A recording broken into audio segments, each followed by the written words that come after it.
Welcome back, everybody, to another episode of Command Center, where we like to put our favorite commander, maybe even yours, front and center. And you know we can't do it unless we play those three ever-changing letters, EDH. What does it stand for today, Hado Can?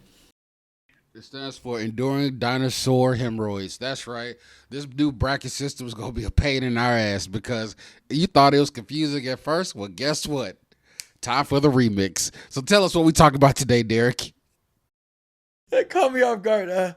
I don't think I've ever anticipated. I never remember what EDH stands for, but I feel like I would have remembered that one. Apparently not. My brain just does not work. We are talking about magic. Are we talking about Arby's today? Is this Powerpuff Girls? Is it is this like the Four Loco crossover? Which crossover it is, or is it something else happen? Is there more news? No, yes, the news. Okay, coming soon. Coming soon for the and you guys. This y'all getting the first cut, first take, hearing this first. New secret layer, and actually it's gonna be a whole set too. It's gonna be city traffic. All right, with the pre-release, it's gonna be Atlanta, and then New York is gonna be featured as well. And each card, like my favorite, is the tire token and the traffic token, and it's like you wait your turn and it skips. And then when it gets back, you skip back to your end phase and you wait again. It's the tire card. I promise you, it's gonna break every format. It's crazy. It's crazy. It's crazy. Yeah, so It's next level stuff. Yeah, so we basically had Universes Beyond just, thrown at us and overwhelming news as far as like what's happening to with Universes Beyond and Magic altogether. Then here comes Wizards of the Coast saying, "Hey, guess what? That Commander format, we throwing some shake up at you." So yeah, we changing the bracket system. We changing game changers. We changing bans, maybe some unbans. We changing hybrid mana. I know Ken is fuming because he just learned what a game changer is. So there's no way he's keeping up with this. I don't see He how never learned I nothing don't about a see, game changer. I don't see how a damn land is a game changer. That's what I find really stupid. It's a land, and then on top of it, it's a bunch of things. Like I have a question, and this is for y'all in the audience too. Where I never went to playing a game and been like, I'm struggling to discover what kind of deck I have. I've never ran into that issue. If I play somebody with a stump out deck, I just don't play them again. I've never pondered this, and Commander has been fine. It's interesting. Well, there's some stuff here. So yeah, Seth kind of broke it down. We'll start with the kind of the bracket system updates, which are more like fine tunes than major updates. We'll get a little bit into the game changer list updates, and then potential changes for the future that they wanted to get some input on. And who are we if we don't yell into a camera when asked? So the first thing we'll talk about the bracket system. So one of the biggest changes was an emphasis kind of on overall like a feel or a focus of the brackets. So especially for bracket 1. So we'll start with there. Bracket 1's focus is on theme. And it basically says decks prioritize a goal, theme, or idea over power. You get more flexible with Rule 0, highly thematic win conditions, and gameplay that's basically focused off showing off your creation. But one of the most interesting things is generally you should expect to play at least 9 turns before you win or before you lose in a bracket 1 game. And we had a little pre-conversation, and by pre-conversation I mean a recording that is now in the depths of non-existence. And 9 turns, if I win in 9 turns, I am excited about how efficient my deck just worked. And I am talking shit about the masterpiece that I just put together. So when I read this, doesn't make me feel... Am I in bracket 1? It's like the butterfly meme is like, am I with my best deck? Like, is this bracket 1? I don't know.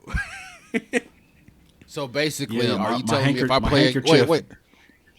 My handkerchief deck, I hope it can get there in 9 turns. It may take it a little bit closer to 16, maybe closer to 20 turns, but I'll try to get closer. I'll try to do better and get closer to 9. So this is where I call shenanigans and bullshit.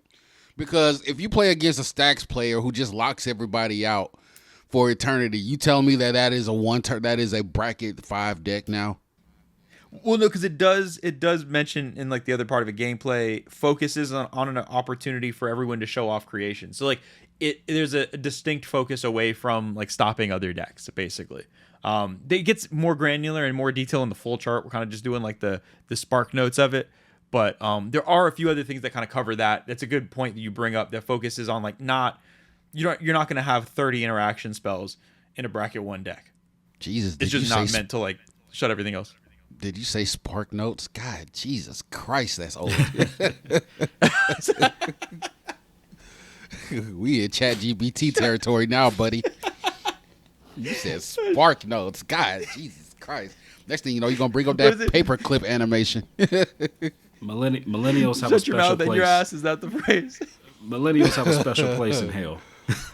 Whatever, boomer. Jesus Christ. I am going to use MapQuest, drive straight to your house, and shove my foot up your ass. Okay, and I'm going to get over there and ask Jeeves to how to get to you while I get on my AOL account. Look. My Earthlink account. As long as I can download some music with LimeWire, I'm all good, man. You shut up. Now let me see if my PC is wrecked from LimeWire. Now let me see if I can crank up Mugen as I pull up my BitTorrent to get free stuff. I don't know where that came from. I don't know why. Mine Sweeper. My first reference point. Oh my god. Geometry Wars. Conversation. Geometry Wars. PlayStation 3. Bracket 2. It's before that. PlayStation 3 was well past the days of SparkNotes, I think. I don't know. Bracket 2 now is no longer tied to precons, which seems really important because I thought the original bracket system was pretty solid. I didn't like the tie to precons, mainly as someone who felt like a lot of my decks were bracket 2 that I spent hours and hours building. It felt like, why is it being grouped in with precon? I don't like that. I feel like it's its own thing. And there's different focus points now for bracket 2. Decks are not optimized and straightforward with cards chosen to maximize creativity and entertainment. So you're making purposeful card choices that are not peak of like efficiency, but cool art, lore, whatever it is. Win conditions are incremental, telegraphed on the board, and can be disrupted. Gameplay is low pressure with an emphasis on social interaction. Gameplay to be proactive and considerate, letting decks do their things, and expected to last at least 8 turns. Again, this turn thing, I appreciate where they're going with that in the sense of if I'm playing bracket 1 or 2, I don't expect someone to combo off on turn 5. I don't care how thematic or whatever their deck is. That feels out of place in that environment. I'm also, Ken, I know like it's hard to quantify how many turns your deck takes. Like I get it's much more of a vibe thing. Like how do you say this is a turn 8 deck? What if you get a crazy draw? What if you don't draw anything? It's hard to quantify. I do agree on that. Yeah, it's nebulous as fuck. It's like by this amount of turns, and I know I guess they're trying to average it out by the number of turns, but it's still like that's because especially a lot of Magic players that we know are very like on the nose when it comes to information, are very specific. And like, come on, man, just make it very general. I'm pretty sure most people can get it. As a matter of fact, while you're talking, I'm about to create a whole new bracket list by myself. Go ahead, keep talking. Okay, keep going. Yeah, the turn things. The turn things. I do see it as a point of reference and suggestion, but it is just a little jarring, especially being like an established commander EDH player. Like we used to take forever playing games. Like it felt like we would take forever playing games, and not to say we were playing like not powerful cards. Like I definitely remember a bunch of cards that definitely got on my nerves back in the day, and I feel like those games were just as long as like a 12, 15 turn game. At least it felt that way. But I do see it as a reference point, but at the same time I'll try not to linger too much on that. I do agree with you, Derek. If you feel like your deck is coming in at this certain bracket by turn 5, it probably shouldn't be knocking everybody out of the game.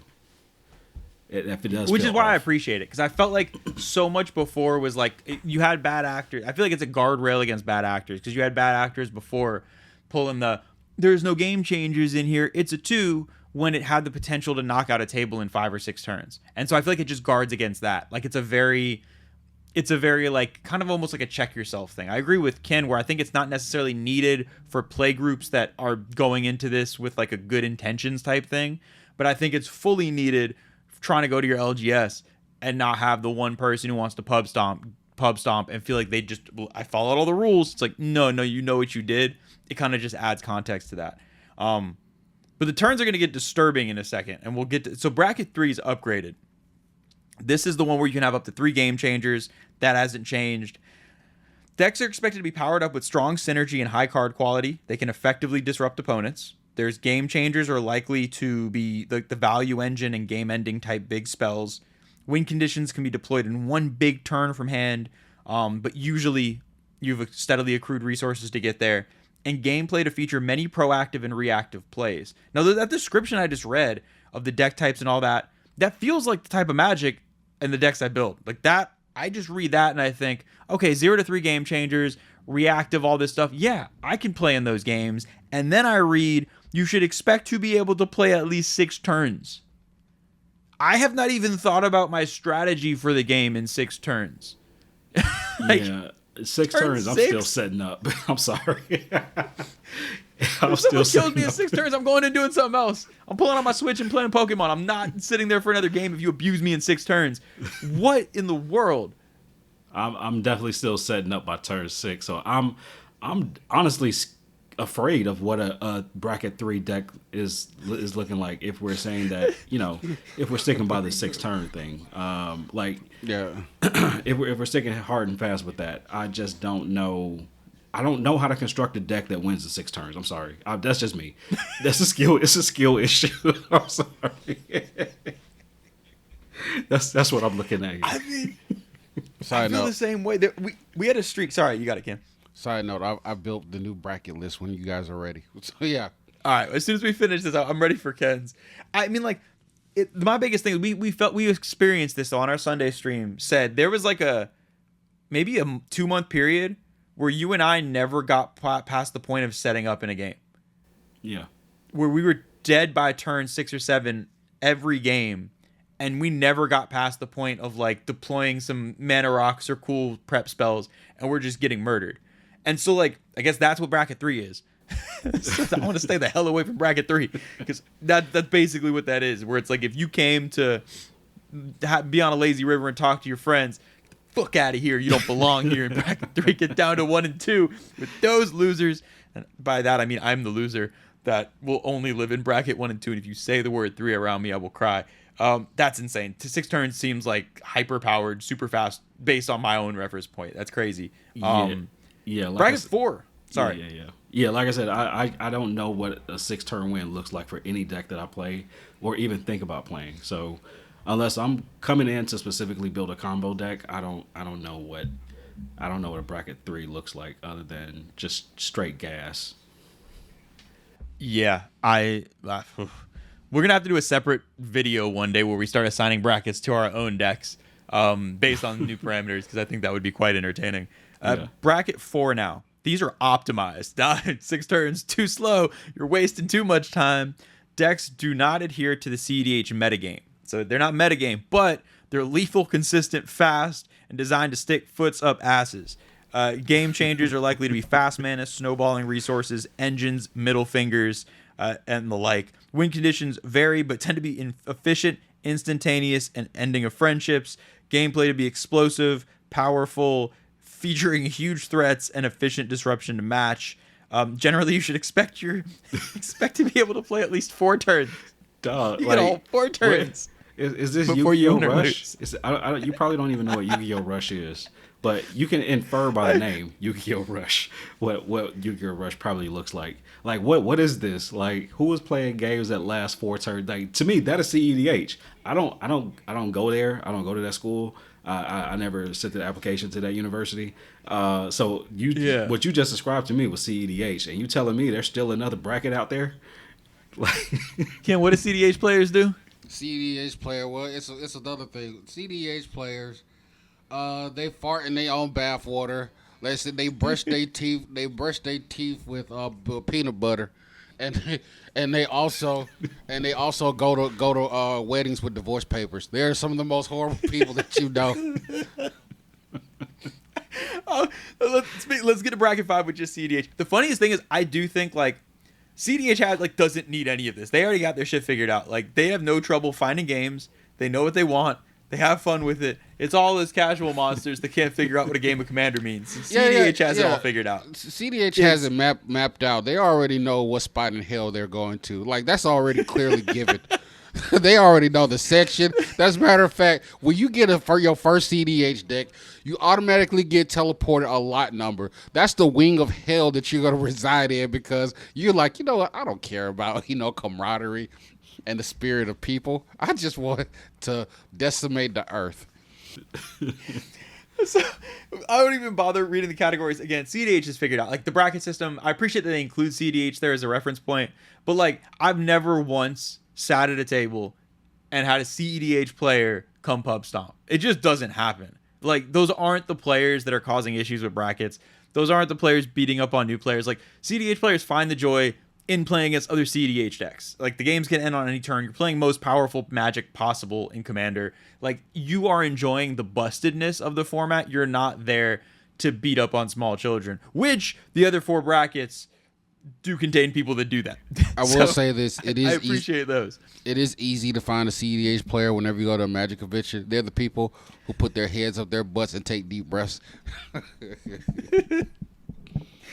Hey, huge fan of CEDH, clearly, as a channel. We are Ken.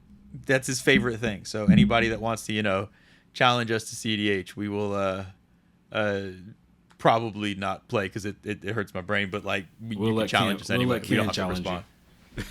Yeah, we'll let Ken take care of it. That's okay. Yeah, so that's basically the bracket system. Left hand grip, right hand flips. That's right. We play those games. That is basically the brackets. What's funny is, though, like, I definitely envy CEDH players in that sense. That, like, just being able to walk into an LGS and say, like, CEDH, and then just game solved. I want that you're playing over there, because like, I almost never had that experience as just like a casual Commander player, of like sitting down and not the first game of the night not being someone trying to be an asshole. I feel like that is my most consistent experience.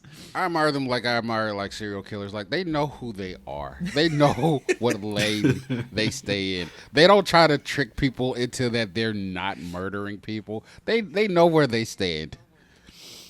So the one other thing to point out for the bracket system, that before we get into game changers and Ken's bracket system, which I'm very, very eagerly awaiting, there was a removal of verbiage talking about tutor restrictions.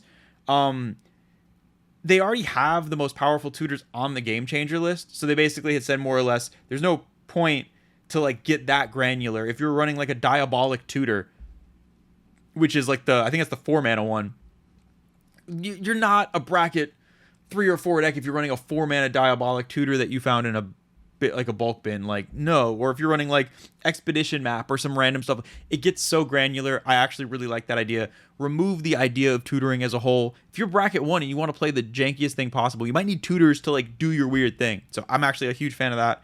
And we already have demonic tutor, vampiric, all that on the game changer list anyway. So that's cool. So that's summarize the game, like the bracket system changes. Before we get to thoughts, Ken, I need to know your bracket system. We need like little fanfare music to get Y'all this. ready for this? No, it's real simple and easy. All right, bracket 1 is we just killing time.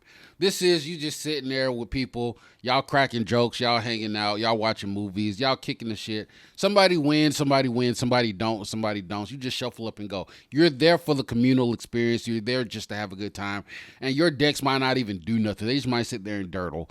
That is a bracket 1. Bracket 2 are meme decks. This does something specific. I just want to show out and have fun on the table and get this one weird thing off. I will put Kobe's attraction decks, even though they are annoying as fuck, in that list, because it's like, I just want to do something weird and just have fun with the game. Number 5, I call it built on a budget, on a college student's budget. All right. Everyone knows what everybody's deck is attempting to do, and everybody at the very least can get a board state. That's where, okay, we get our progression, we get going, and we can start tuning the engine. The engine might not get off completely, but everybody's there. Okay, at least I know what your deck is attempting to do, and everybody can at the very least get a board state going. And as you go up, the next one is your commander's just there. Level 2, your commander's just there to swing its dick. Like, okay, we're in the cage now, and we're here to fight, baby. So now we're about to brawl. Oh, and going back, to bracket 3, it's never a 3 versus 1 situation. It is never those situations don't happen in the 3 versus 1 because the fact that everybody has to combine like Voltron to beat you, those don't happen pretty much in level 3. But going to the next bracket 4, going up.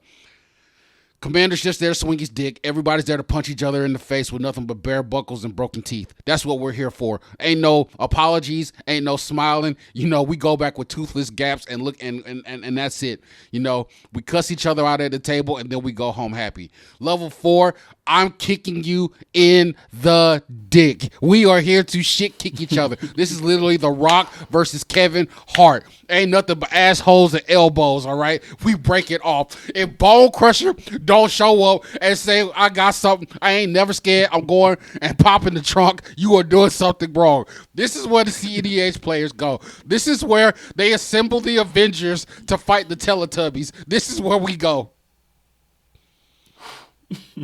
You okay? Ken, I love your system. What I'm laughing is your numbers went 1, 2, 5, 4, 3, 5, 4. Y'all know what I was going for. Y'all know what I was going for. I kind of got. You named your bracket. It had a different number. I completely lost it. So going back. So going back. His bracket is more like March Madness. It was a 16 seed, a 12 seed, and then back to the 1 seed. I got counting up, down, sideways. I'm gonna be honest. I got lost when I was going through the list, and then I was like, "Okay, am I going up or down?" And I was like, "Oh shit, I'm just gonna keep this train going." So yeah, one. Y'all know where I was going. I also love the concept of walking up to a table and be like, "What are y'all here to do? Sling dick." That's bracket 4. What else are we here for? Sling dick. Like that's all we're here to do. Like, as a matter of fact, you should His take bracket system is based on vibes. When you play a bracket 4, you need to come to the table with a condom and then you throw it directly into a trash can because we go in there raw and uncooked like sushi meat. I'm gonna put this out there now. A Commander format panel. Hire us now. That's if that's not a pitch, I don't know what. That's science, baby. Call Science. us. Oh my gosh, but the funniest thing is I did like your bracket system just within that. It is interesting though because like he was spitting. Yeah, he was. It was one of those things where it's like, I think the way you describe it, it's like you should have like a out in the wild version and an amongst your friends version. Like you just summed up the perfect amongst your friends version of like if you got a play group, you just broke it down how it needs to be broken down. Really not much else needs to be said. Everybody knows what are we going for. That's the best summary. And it's like the task that they're given is finding some like weird fusion of like it's useful with friends, but also like it's going to save you at a convention so you don't get pub stomped in your first. I've told the story a million times. My first convention I ever went to, I got Zur Doomsday the first 4 games of a convention when I had my Gishath deck, which was literally just like dinosaurs I had for my pre-release.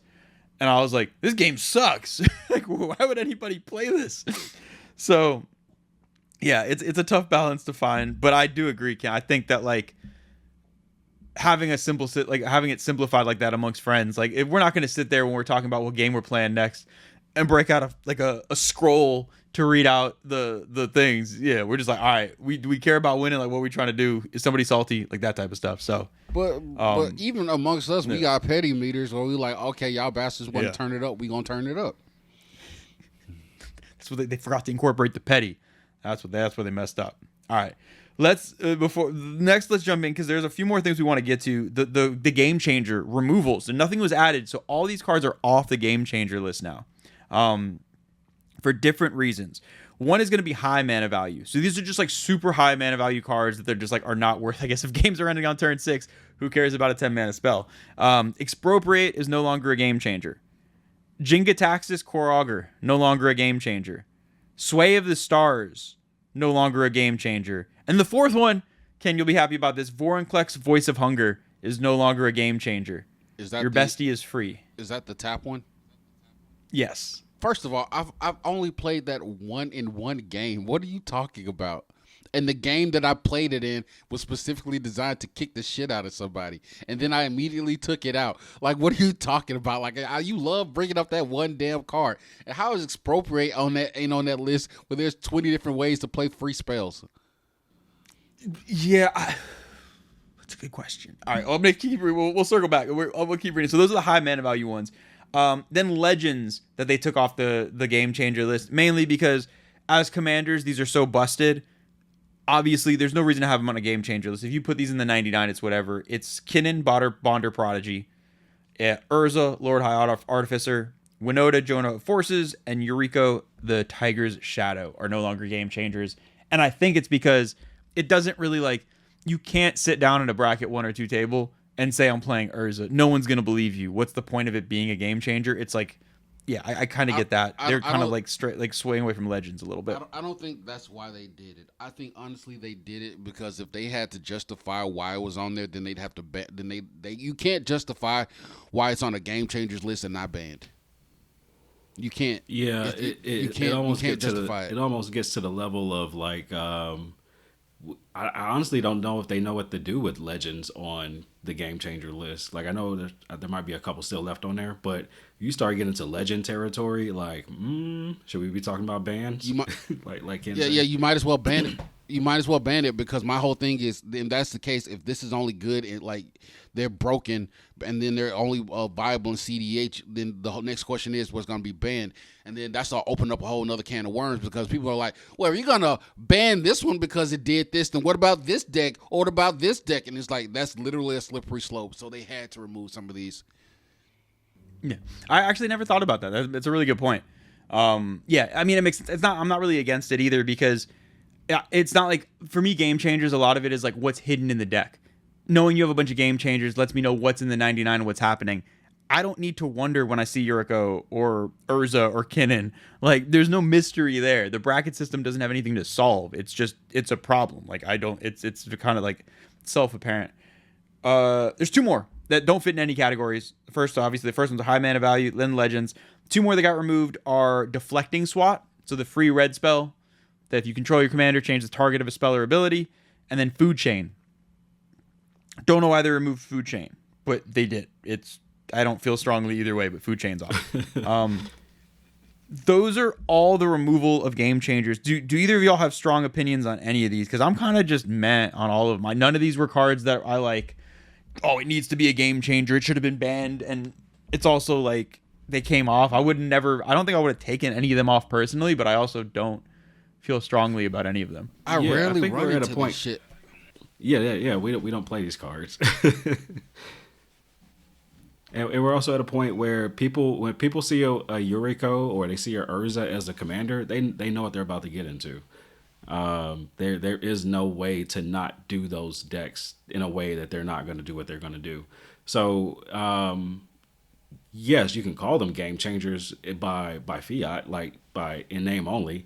Yeah, sure. The game, they are just strong commanders.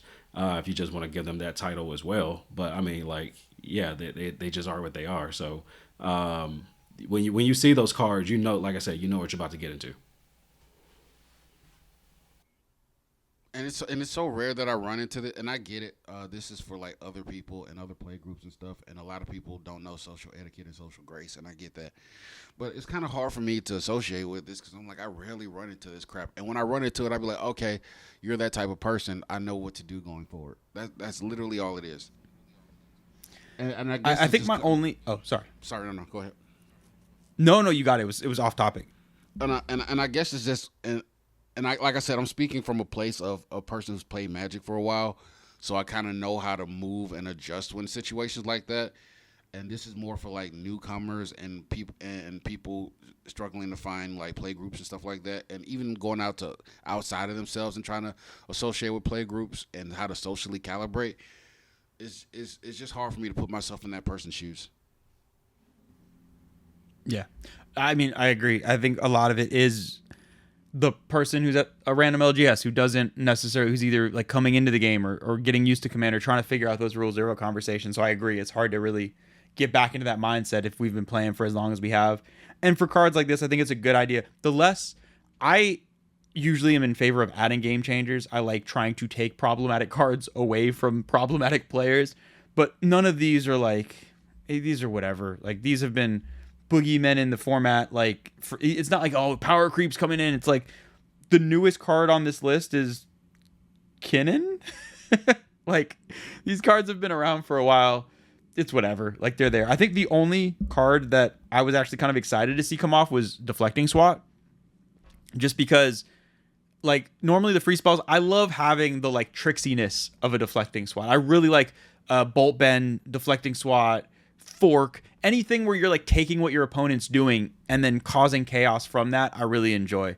So I think that's a cool thing for new players. Like, a new player getting to play a Deflecting Swat is, I think, is a fun experience versus some of the other free spells. So I think that's cool. But so, there's no strong opinions there. We're kind of just, we are where they are. They mentioned some potential future removals of game changers. They considered Consecrated Sphinx to come off. They considered Coalition Victory, and they considered Panoptic Mirror as all potential removers of game changers, which for me are in the exact same category as the cards we just discussed, in that, like, I don't care either way. They're there. I don't really think I'm going to play them much, but if they come off, I'm not going to be, like, running through the streets naked about it.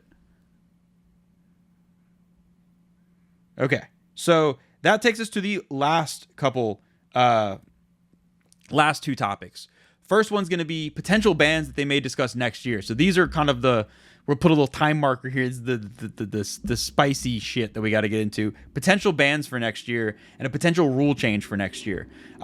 Potential bans, we'll start with the first one because we're just going to basically skip it. Thassa's Oracle.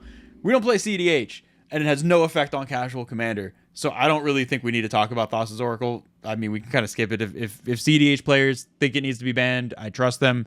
If they think it's good for the format, good for them. I have never seen a Thassa's Oracle resolve. So I don't know anything about it. But the one that we can talk about and yell at each other is Rhystic Study. Rhystic Study is up for discussion for a potential ban. One of the happiest sentences I can ever hear. But I want to know y'all's thoughts. Do you think Rhystic Study should be banned? No, just pay the one. Just pay the one. Just pay the one, people. Well, how is that so hard? I don't understand why this is so hard. I do have a theory. I said I know you have a theory as well. Do you want me to go first? Do you want me to let you? First, is your theory about why they want to ban it? Is that what you're leaning towards? No, my theory is just like Rhystic Study is a card. Like my thoughts about its existence. Yeah, I will like to hear your case for why you feel like it should, and I'll do a quick rebuttal. So yeah, I think 100% Rhystic Study needs to be banned, mainly because it punishes the entire table for people being irresponsible or trying to be funny or making bad plays. Y'all just said the exact thing.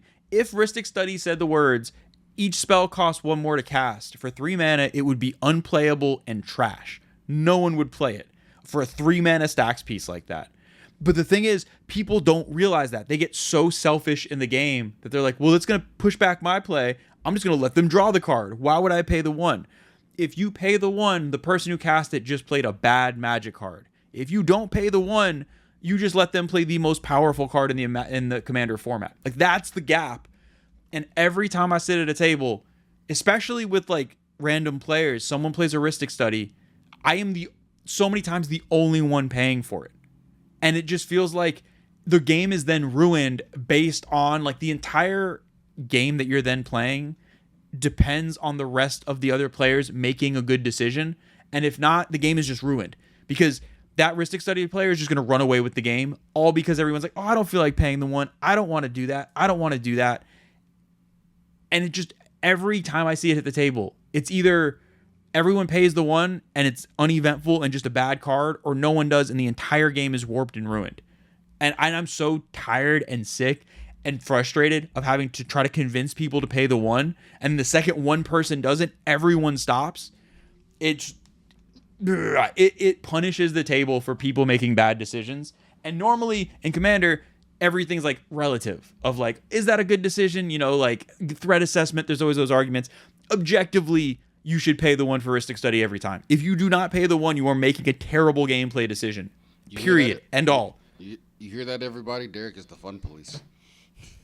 It rips my like soul out from the inside. So I think you should ban it because it heavily punishes newer players that don't necessarily know that that's the right thing to do, and just completely warps games in a way that's just, it slows games down. It's too powerful. You're drawing 1,000,000 cards for 3 mana. Rhystic Study and Smothering Tire are my 2 most hated cards. Y'all know this. If you play one of those cards against me in a pod, you are the only person being attacked for the rest of that game. I don't care what else happens. Everything I have is going at you for that game if you play Smothering Tire or Rhystic Study. Everything. It doesn't matter. The standings, nothing. Every resource I have, every attack will be directed at you, even after that card is gone. I hate it with everything I have. Sorry, I got all. You could take over. Oh no, it's all good. You got your feelings out, and you actually brought up my. I guess you can call it a rebuttal. So if we're going after Rhystic Study, so Smothering Tile should be coming off too, right? It has to go, right? Shoot it into the fucking sun. So that's like a twofer. Like we're talking about the same card here effectively, but essentially I just wanted to, we can keep it at Rhystic Study if you want to. I don't even have to go into the whole this was a staple of the game, kind of similar to Soul Ring kind of argument. It's just we're incentivizing basically handicapping newer players, I guess. Like basically Magic is trying to tell me how to play the game now. If I'm a newer player, it's telling me how it wants me to play their game. When basically if we're going into Commander, this is open-ended, basically based on their library of cards. So if you have a portion of the format or the game that says that, hey, I have a card here that says that if you're going to play some spells, you need to consider what that means for my game plan as well. So now it is telling you to engage yourself into the game. Whereas if we're just talking about any other cards that are being printed today, it's probably just going to read like a novel in a book and tell you exactly what to do. And then, oops, you win the game. Whereas I'm playing a card that says, hey, pay attention to what I'm doing. Or if not, you lose. So I don't know. Is Wizards trying to direct what players are trying to play, how to play the game? Is it trying to tell you what to do with the cards, or the cards have become more simplified? Like that's what I'm leaning towards here. Ken, how do you feel one way or another? Do you care at all? Actually, I do not. And you're gonna hate the newest deck that I'm building because both of those bastards are in there. So you're gonna be coming at me all the time. Yeah. And honestly, like I said, when you put too many rules, I like I said, I get the whole purpose of the bracket system, and I'm trying to be open to it as possible. Like I said, it needs some more fine tuning. It needs to be more general than anything else. These seem like very specific things that they're adding to here, and that's what comes back to bite them in their butt. Because when you make very specific things, then you open yourself up to being, bitch slap by ambiguity. So I'm just saying, like I said, you're gonna see a revised list of this coming around again sometime, because this is probably like a living system that's gonna be constantly adjusted. So I think they already announced another like update type thing early next year, where they're gonna do frequent small tweaks and things like that as it evolves. But it is tough. Like it's an impossible task. Like trying to police a social format that has no like normalized player base. It's just all over the place. There's no like normalized central goal for it. Is like you're basically taking on an impossible task. So it's like, yeah, I think it is. I like it for what it is. I think it's doing as best as it can. And I think we got to remember that this is how we got here. Like this is all coming out of the hands of the old RC rules committee that used to just be, organization that not too dissimilar to what this commander group is doing as well. But essentially, advising for the social format of the game itself, like not using the term like you did, Derek, like policing necessarily, but a reference guide and suggestion for how to navigate your games, especially when you're playing with new people. So, or even with your own groups. Like, of course, you house rules, tweak it however you want to. Play Magic however you feel like. Play it upside down, under the table. I don't care. Like, do what you want to do. Get your freak on. But at the same time, like it does, like in my eyes, if this is a game that's gonna be in continuance, like there does have to be some type of like, what is the objective here, and what are the guidelines within those objectives, broadly speaking. Like like I know we're gonna try it as as people in our community to try to narrow this down as precise and finely as we can, but that's not going to be possible. And I don't really think that should be the goal for what the Game Changers list does. And I think that's where we always miss the focus with some people who look at the Game Changers list. So it has. When I think it also adds to the. Oh, sorry. Oh yeah, that's pretty much it. No, I was gonna say I think it adds to the importance too of like the ban decisions, because I know from my experience of playing with people that aren't like in the content space, they don't watch YouTube, they don't really pay attention like that.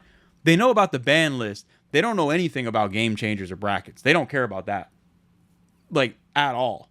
Like they might have heard of it once, they might vaguely be aware of what a Game Changer is, but they know the ban list. That's the only part that they pay attention to. So I think that puts more weight. And like, yeah, if you change around some Game Changers for the people who are like hyper focused and like super into Commander and online, and like people like us, like, yes, okay, that's a big difference. This is not a Game Changer. This is a Game Changer. We're switching it up. For so much of the player population, that doesn't mean anything. Like, you changed a Game Changer. What the hell is that? Like, who cares? Is it legal or is it not? So yeah, I think it puts that much more. Sorry to cut you off, but you kind of just I think gave me the idea as far as like what this is really for, and maybe not intentional, but I mean this is for the people who go to conventions. If you are a player who goes to conventions, probably spend your money to do that. Not 100%, of course. There's going to be a 100% overlap that you're also a person who might pay attention to the social formatting of the rules and whatnot. But more than likely, you're going to come across a lot of people who do that, and so the conventions is probably the best place where this is most applicable. For sure, like, but I do think it. Oh, sorry, yeah.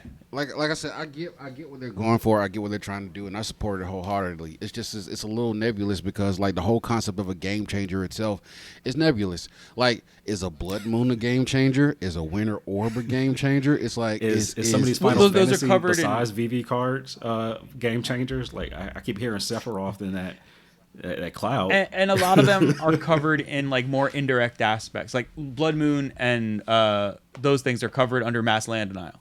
So like that's already covered in a different category. We didn't touch on it today because that didn't change, but it was like if you're in certain brackets, you don't expect to see Mass Land Denial, so that cuts out Blood Moon. Like, it's very detailed in a way. Said you put it really well, where I think it is geared towards like the convention goers, the really enfranchised players. But I do think, having said that, it puts so much more emphasis on a ban list, because the idea of taking something off of a ban list and it being protected by a Game Changer list is meaningless to what I feel like is like 90% of the player population. Like, if I go down to the LGS right now and play, again, if I say, oh, that card's banned, they'll be, oh, shit, I didn't know. Well, let me take that out. If I tell them it's a Game Changer, they're going to be like, why are you so weird? What's wrong with you? I'm playing Magic. Like, just being honest, like, that's the reaction I'm going to get. So I think it just puts so much more emphasis. Sorry, my bad. Yeah, you got it. Sorry, and then like the whole concept of a Game Changer in itself is like, if I spent the appropriate mana to cast this thing, how is it a Game Changer when we've gotten to the allotted 11th turn and then I cast this thing that does expel and it gives me a greater, like I said, it's trying to catch wind with your hands. It's like I get what, like I said, I get that people are clamoring for this, and like you guys said, this is for X, Y, and Z, but it's still difficult. I agree. I guess to kind of sum it up before we go to the last topic, because we're getting on time, is like, I do think it's cool. Like, I appreciate what's being done with it, but I don't ever want to see, like, the ban list is always going to have so much more of a like impact, and is always going to matter more than that Game Changer list to the greater player base out there. That's always going to be something that hits different than saying something is a Game Changer. So I just hope that they play it safe. And for something like a Rhystic Study, I'm glad they're giving it extra consideration, because Game Changer is not going to stop 95% of players from playing it, but a ban will. And the same reason I hope they don't take off crazy busted cards and be like, but it's a Game Changer, because the second that's legal, that Game Changer is going to save you if you're playing with your small circle of like super tuned in people. But I'm excited to see more announcements going forward with it.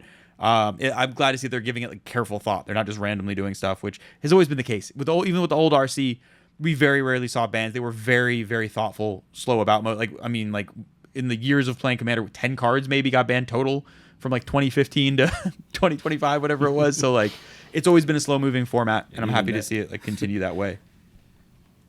Yeah, I was gonna say, and even that came with a little resistance. I mean, not. Yeah. But yeah. Last thing. All right, last thing is just hybrid mana. So this is not a change yet. Just to make it, it's not something a change. It's something that they're considering. So currently with the rules of Commander, hybrid mana, if they talk about Deathrat Shaman's not a good example because it has mana symbols in it. But what's a hybrid? I don't even know any hybrid cards. That's why it should be changed because nobody cares. There's not enough of them. The example on the website is Kitchen Finks with the value of 1 hybrid green white. Yes. And so previously, this counted as both a green and white color identity in Commander. So you can only play it in Commanders that had both green and white in their color identity. The idea for a change would be to make it so you can play it in a mono green deck or a mono white deck or play it in a green white deck. You can play it however you want in that. How do y'all feel about that? I'm actually down for that. When I first started playing Magic, this is the way that this is the way I read it, and I was told I was wrong. So maybe this is the intuitive way for it to be. It does operate differently, I think, in other formats that we don't play, where you could probably do the hybrid mana into. Well, I guess color identity doesn't matter in other formats, but because it does not matter in other formats, it's kind of like. Is that something that we can move away from, or is it something this is kind of outside of that boundary, and it's okay for everyone to kind of to use? So I'm for it because it was the way I initially read the hybrid mana usage, but maybe it'd be easier for newer players. Yeah, I felt the same when I first started playing. It was confusing to me. And the way I describe this is it's funny because I think if they make this change, it's going to be incredibly confusing to super and franchise players at first, but all new players are going to be like, yeah, of course. Why wouldn't it work like that to start? Like, that's going to be the initial reaction of like, yeah, obviously you can play this in a mono green deck. So because it was beaten out of us. That's why. Yes, exactly. I'm kind of with both y'all. I don't care either way. Like, is it worth, like, is the whole juice worth the squeeze thing? And that, like, there's not that many cards they're going to see play, so it doesn't matter. But at the same time, it's also not going to hurt anything. So if more people can have fun because they can play their hybrid cards, like, I'll get to put Hogak into a mono black deck. That's super cool. I can put him in a mono green deck now. That makes me happy. How did I not think of Hogak? Of all the hybrid mana cards, why did I not think of Hogak? I love that card so much. I'm a terrible person. So, yeah, kind of meh. Like, not a strong opinion, but kind of with y'all, at this point, free it. If it's not going to hurt anybody, if it's going to let people have more fun, just let them play with cards. Color identity is a made-up concept anyway, so, like, why not be able to tweak it? It feels weird to kind of be locked in. All right, we are at time.